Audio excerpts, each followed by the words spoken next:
कार्यक्रम के पुण्यार्चक हैं आयोजक श्री दिगंबर जैन साधु सेवा समिति, शामली, उत्तर प्रदेश। सभी गुरु भक्तों का एक ही प्रण, साधु सेवा और समर्पण। इसी भाव एवं भावना के साथ कार्य कर रहा है साधु सेवा ट्रस्ट। हम जानते हैं हमारे गुरुओं ने हमें इतना सब कुछ दिया, परंतु हमने अपने गुरुओं के लिए क्या किया, ये सवाल जरूर उठता है। देश के कई ऐसे प्रांत हैं जहां पर दिगंबर मुनियों को विहार करने में बहुत कठिनाई आती है। चौके वाले न मिलने पर विहार के दौरान आहार की व्यवस्था भी नहीं बन पाती। कई गांव व शहर आज भी ऐसे हैं जहां साधु संतों के चातुर्मास नहीं हुए हैं। इन सब को देखते हुए श्री साधु सेवा ट्रस्ट का उदय हुआ, जिससे दिगंबर मुनियों के आहार, विहार, प्रवास आदि की व्यवस्था को सुचारू रूप से बनाया जा सके, जिसके माध्यम से हमारा समाज, धर्म, संस्कृति सब सुरक्षित रह सकते हैं। क्यों न हम भी अपनी चंचला लक्ष्मी का सदुपयोग करें एवं अपने सच्चे गुरुओं की रक्षार्थ हेतु आगे आएं। योजना: परम संरक्षक 1,11,111 रुपए, वरिष्ठ संरक्षक 51,151 रुपए, संरक्षक 31,131 रुपए, आजीवन सदस्य 21,121 रुपए, सदस्य 11,111 रुपए। खाता विवरण: account name VVSP Sadhu Seva trust, bank name HDFC bank limited, account number 50200073358170, IFSC code HDFC 0001273, trust PAN card AADTV 8567E, mail ID vvspsadhusevatrust@gmail.com।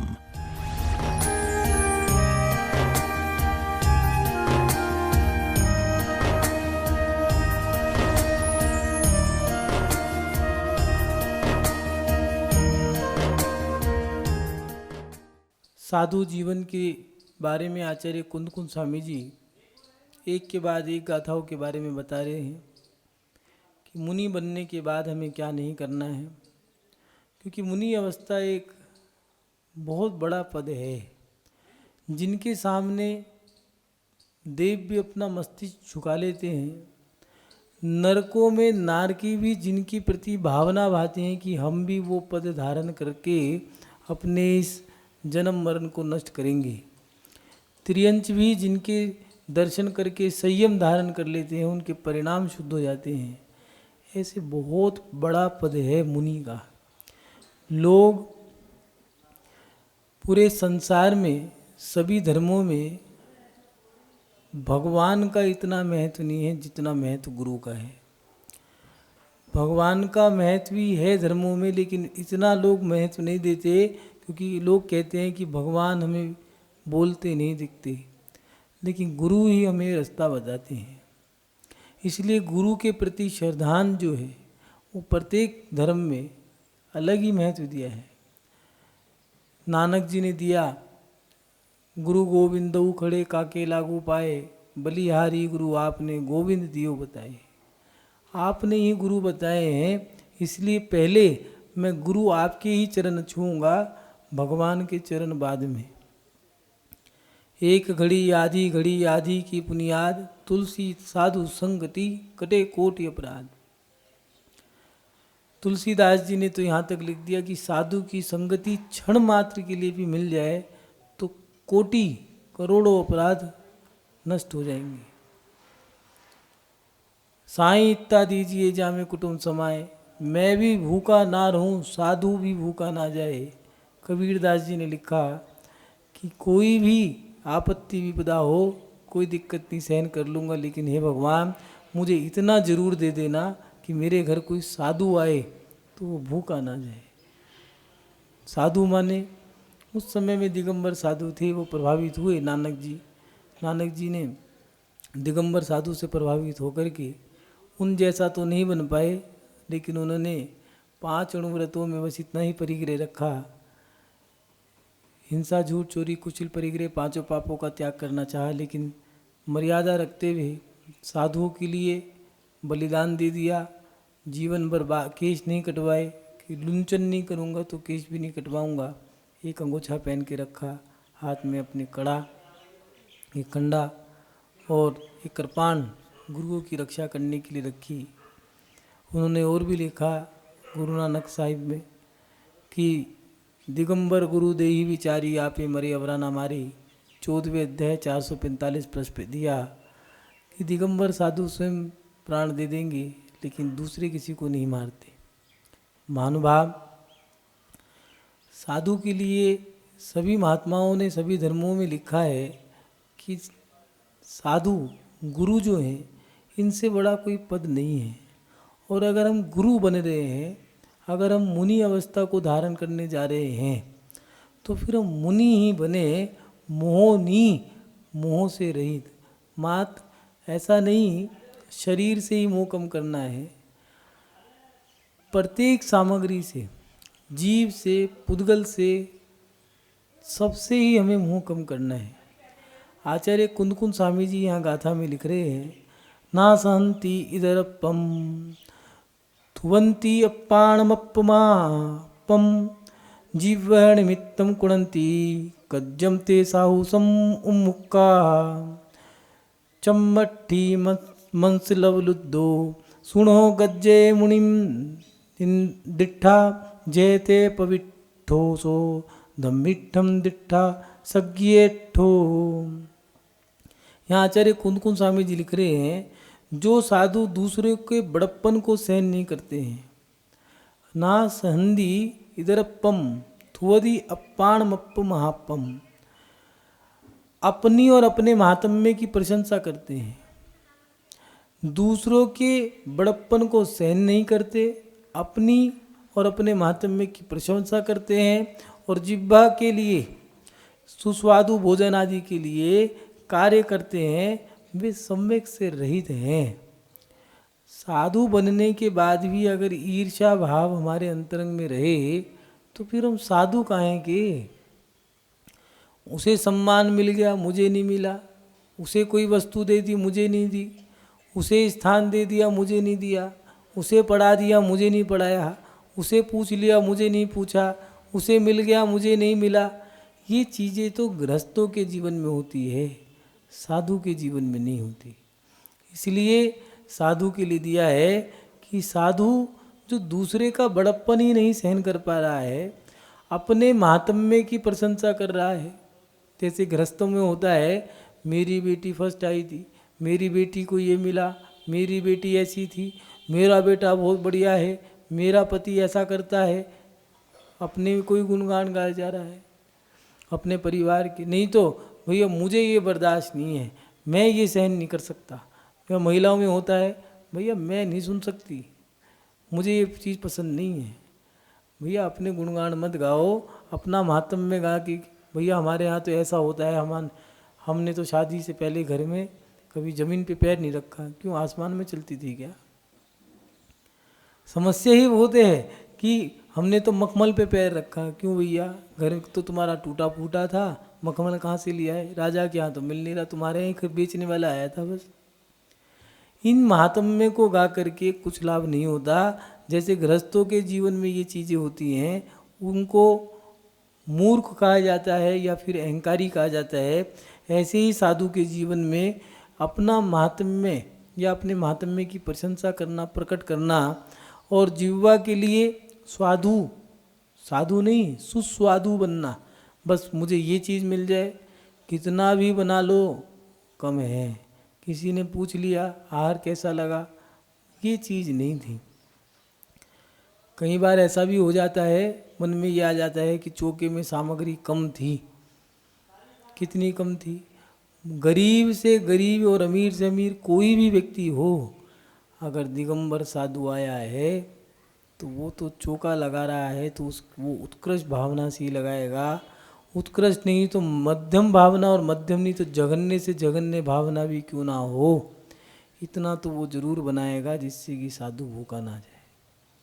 इसलिए चौके में जाकर के भी अगर लगे कि वस्तु कम है तो फिर अपने आप को देख लेना कि घर में कितनी बनती थी, घर में कितनी, एक थाली में कितना आता है। अगर किसी साधु ने नियम दे दिया कि आज थाली में से एक वस्तु निकालनी है तो कई लोग तो सोच में पड़ जाते हैं कि वस्तु ही एक है तो क्या निकाले, नमक से खाएंगे क्या? अपनी थाली में घर गृहस्थी के जीवन में तो एक ही वस्तु थी, और साधु बनने के लिए हमें 100 वस्तु भी बन गई हैं, तब भी हमें लग रहा है कम है। पूज्य आचार्य श्री चारी चक्रवर्ती शांति सागर जी आहार करने गए, खीर थी तो खीर खा के आ गए। और एक चौके में टिक्कड़ थी, एक आचार्य महाराज बता रहे थे सब्जी में थोड़ा पानी कम था, तो रोटी ग्रास और सब्जी ले रहे थे उन्होंने, सॉरी मिर्च तेज थी तो उन्होंने सब्जी में पानी डलवा लिया जिससे कि बैलेंस बन जाए। ठीक है, एक दिन हुआ, दूसरे दिन हुआ, कई बार ऐसा हो गया कि वहाँ उस क्षेत्र में मिर्च ज़्यादा खाते होंगे। बैठे चर्चा हुई जब हमारी, तो बताने लगे कि हमारे साथ एक बार ऐसा हो गया। समाज कैसी है वो बता रहे थे, अनभिज्ञता के बारे में। तो कहने लगे कि सब्जी में तेज मिर्च थी तो ठीक है, उसमें पानी मिलवा दिया। एक बार बहुत तेज़ गर्म थी तो थोड़ा सा गुनगुना पानी मिलवा दिया तो सब्जी में बैलेंस बन गया। ठीक है, ऐसे करके एक ब्रह्मचारी उनके साथ थे, तो ब्रह्मचारी से पूछा क्या लेते महाराज जी? तो रोटी और पानी लेते हैं। तो पानी पिलाते, रोटी और पानी पिलाते रहा, खिलाता रहा, पानी और रोटी, रोटी पानी, रोटी पानी, ऐसे करते करते 6 महीने बीत गए, मात्र रोटी और पानी, सादा पानी। लोग एक ने पूछ लिया महाराज जी आपका कोई नियम है, कोई व्रत है, क्या है कि आप रोटी और पानी लेते हो? कहने लगे मेरा कोई नियम नहीं है। कोई व्रत है? कह रहे नहीं। तो फिर कहने लगे भैया मैं तो जो मिलता है वो खा लेता हूँ, आप पानी से देते हो तो पानी से ले लूँगा रोटी, और वैसे दोगे तो सब्जी से ले लूँगा। तो कहने लगे आपके ब्रह्मचारी ने तो ये बोला था कि रोटी और पानी लेते हैं महाराज जी। कहने लगे मुझे नहीं पता। ऐसे करते करते 6 महीने बीत गए, मात्र पानी और रोटी खाते खाते।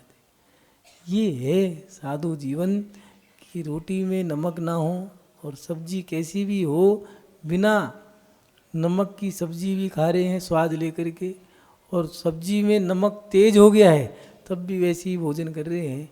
साधु जीवन में ही अगर सुस्वादु बने रहे तो फिर एक व्यक्ति इंतजार कर रहा है कि शादी का कार्ड आए और हम खाएं, और एक साधु भी यही भावना भा रहा हो कि चौके में जाए और पकवान खाएं। तो ये सुस्वादुपना आ गया, साधुपना नहीं आया है। दूसरों को देख करके, उठते हुए व्यक्ति को देख करके प्रसन्नता ना हो, और उसके साथ साथ अपने अपने गुण गाए या अपने महात्म्य को प्रकट करते रहें, तो ऐसा व्यक्ति, और जिह्वा का लालची लोलुप भी हो, तो ऐसे व्यक्ति अपने जीवन में सम्यक से रहित होते हैं। ऐसा आचार्य कुंद स्वामी जी लिख रहे हैं, अगर साधु बनना है तो साधु बनने के बाद सही मायने में साधु ही बनो। 2 काम गृहस्थ करते हैं, वो दुकान भी चला ली है, फैक्ट्री भी लगा ली है, मकान भी देख रहे हैं, दुकान भी देख रहे हैं, एक काम कर रहे थे दूसरा भी खोल लिया है।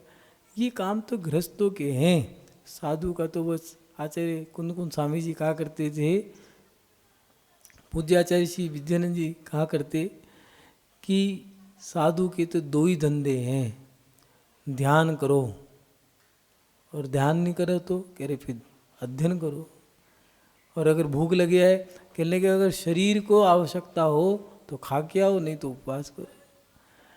या तो ध्याना ध्यान मुखम, आचार्य कुंद स्वामी जी ने लिखा है, ध्यान और अध्ययन ये साधु के 2 ही कार्य हैं।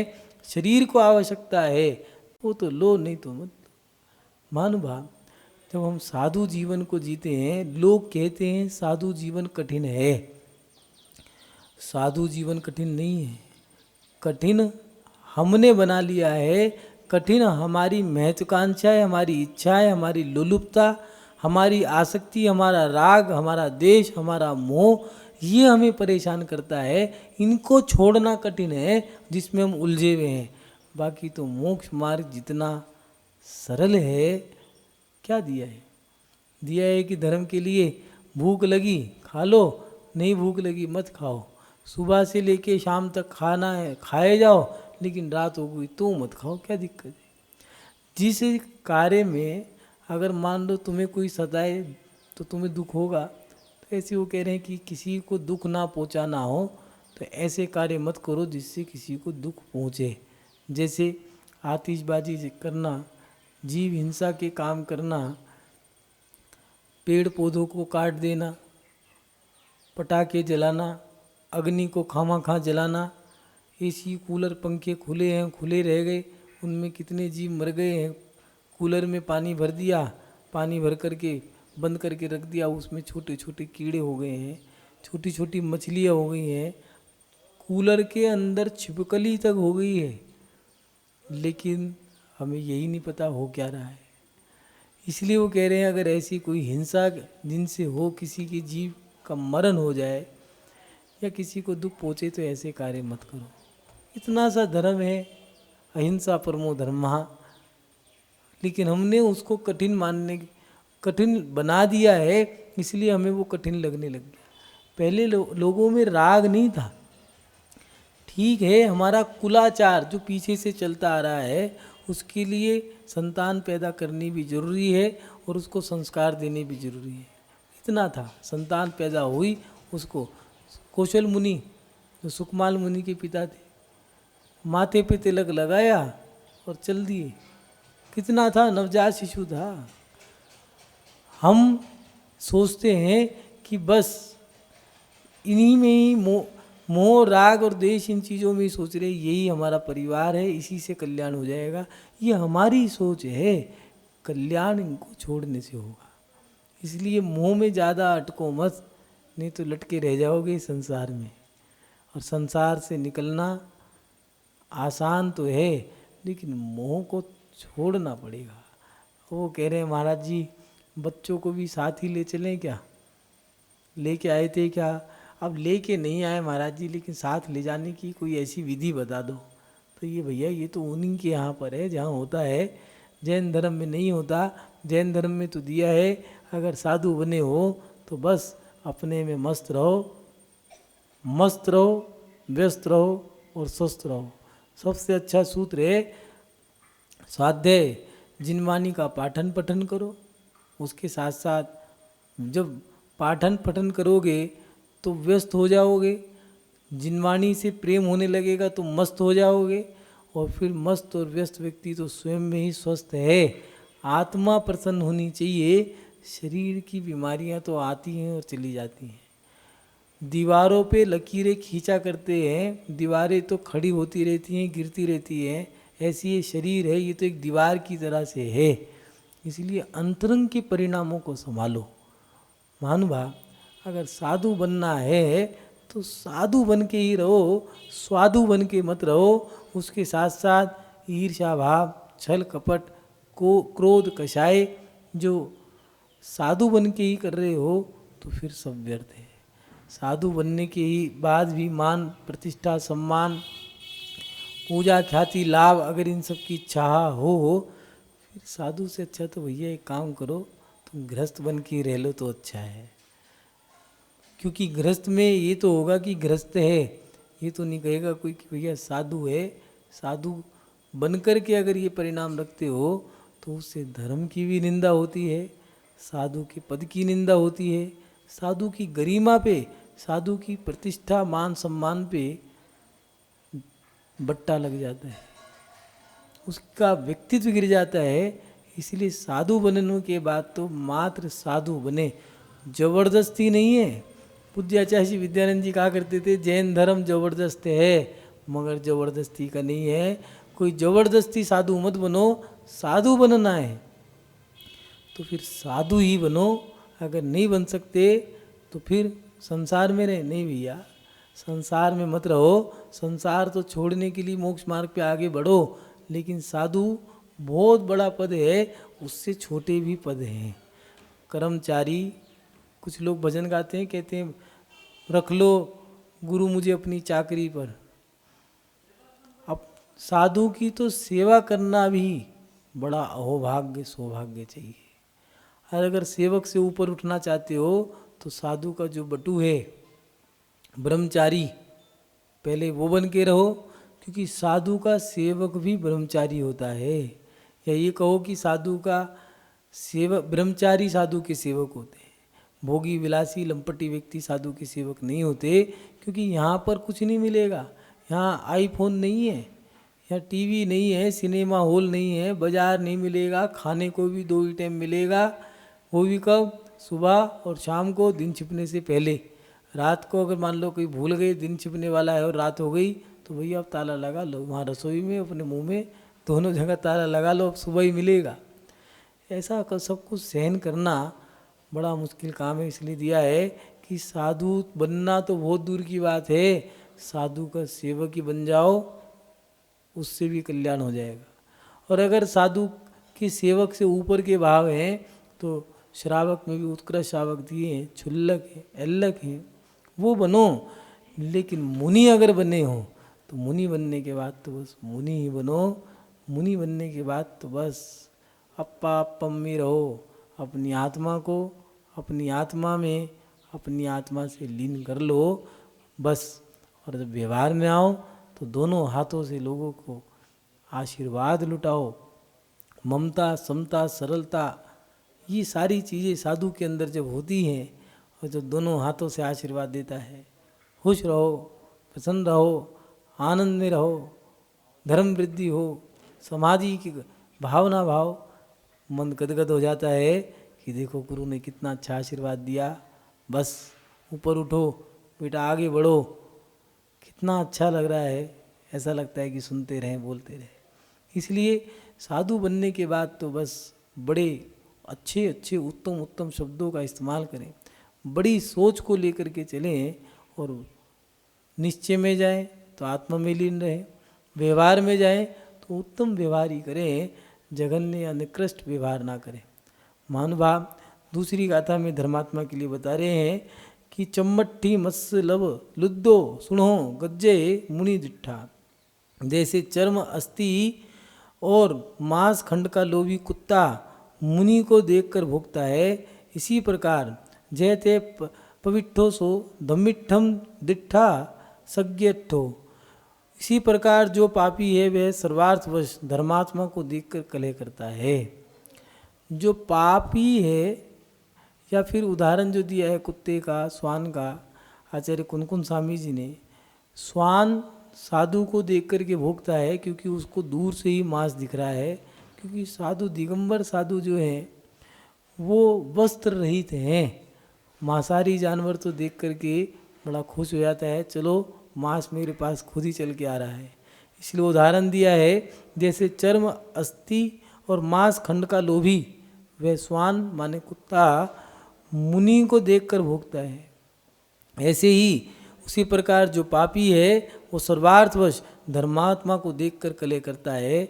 जो पापी है वो धर्मात्मा को देखकर कलह करेगा, और जो धर्मात्मा है वो धर्मात्मा को देख करके वात्सल्य, स्नेह, प्रेम, ये सब चीज़ें उसकी प्रति रहेगी। आप लोग पढ़ते भी हो, गुणी जनों को देख हृदय में मेरे प्रेम उमड़ आवे,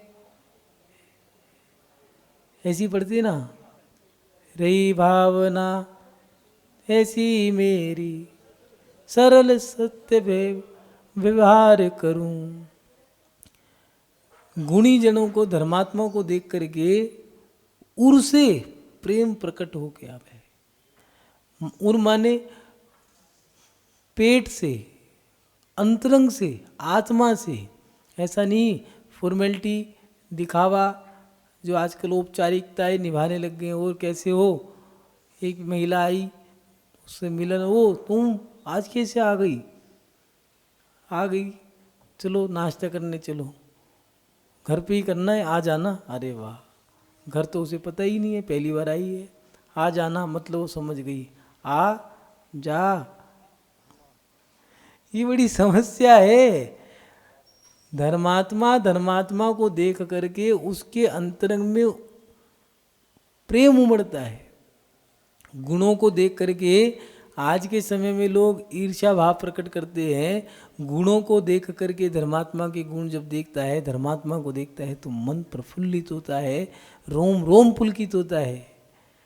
चेलना, अंजना, सीता, सोमा, इन सतियों के जो आप नाम लेते हो, सोचो कि इनकी भावना कितनी अच्छी होगी। वो मेघरथ राजा बाज और गिद्ध, कहीं पर कबूतर और बाज का आता है दृष्टांत, कि उस कबूतर को बचाने के लिए अपनी जंघा का मांस दे दिया कि इसको मत मार, लेकिन अगर मांस चाहिए तो मैं अपनी जंघा का काट अपना दे दूंगा। उन्होंने कहा ठीक है, मेरे को तो मांस चाहिए, जंघा काट करके अपनी दे दी। महानुभाव, ऐसा करुणा भाव हमारे अंदर हो और धर्मात्मा के प्रति वात्सल्य भाव जब आएगा तो याद रखना आपके अंतरंग के परिणाम, आपकी आत्मा एक अलग ही नजर आएगी। ये सब चीज़ बदल जाएगी। जब भारी क्रियाएं दिए हैं कि जब पापी व्यक्ति जो है वो धर्मात्मा को देखकर भोंकता है कुत्ते की तरह। मंदिर में लड़ाई हुई कैसे? दो धर्मात्मा आपस में लड़े कैसे? कहीं ना कहीं धर्मात्मा पना नहीं था। धर्मात्मा और वो भी लड़े, ये कभी नहीं सुना। धर्मात्मा धर्म के लिए तो प्राण ले सकता है और दे भी सकता है, लेकिन कभी ये नहीं सुना कि धर्मात्मा आपस में लड़े हो। ये तो सुना था कि धर्मात्मा और अधर्मात्मा दो जने लड़े, राम और रावण का युद्ध हुआ। ऐसे बहुत सारे उदाहरण हैं। कंस का, दुशासन इत्यादि का इनका युद्ध हुआ, पांडवों का, कौरवों का युद्ध हुआ, धर्म और अधर्म की लड़ाई तो हुई।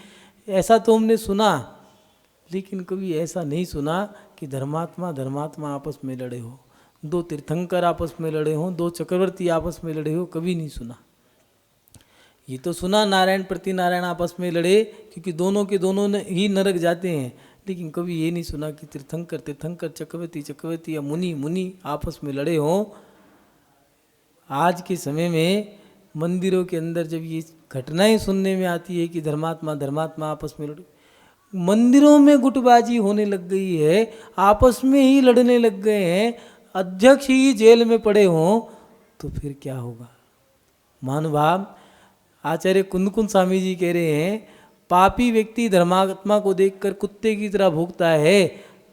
जो धर्मात्मा है और वो युवाओं के ऊपर चिल्ला रहे हैं, तो उन्हें आचार्य कुंदकुंद स्वामी जी ने उपमा दे दी। कई जगह ये परंपराएं चल गई है कि अपने से छोटा अगर कोई युवा आता है, कोई बच्ची, कोई नई महिला, कोई युवती है, तो उसके ऊपर बस टूट पड़ो। बस कोई बूढ़ी महिला है, कोई वृद्ध महिला है, कोई समाज की प्रतिष्ठित महिला है। आज के समय में ऐसी परिस्थितियां हो गई हैं कि समाज की संस्थाओं की जो लीडर हैं, बस हम बन गए फन्ने का। अब टूट पड़ो किसी पे, किसी को भी डांट दो, किसी को भी ठोक दो, किसी को भी टोक दो। इस कारण हानि है। हानि क्या है? युवा पीढ़ी अब मंदिरों में उन्होंने आना बंद कर दिया। लोग परेशान हैं। मंदिरों में अभिषेक करने वालों की संख्या कम है, मूर्तियों की संख्या ज़्यादा है। कारण, क्योंकि जब धर्मात्मा से लड़ने लग जाएगा तो धर्म की हानि होनी शुरू हो जाएगी। इस कार्यक्रम के पुण्यार्चक थे आयोजक श्री दिगंबर जैन साधु सेवा समिति, शामली, उत्तर प्रदेश।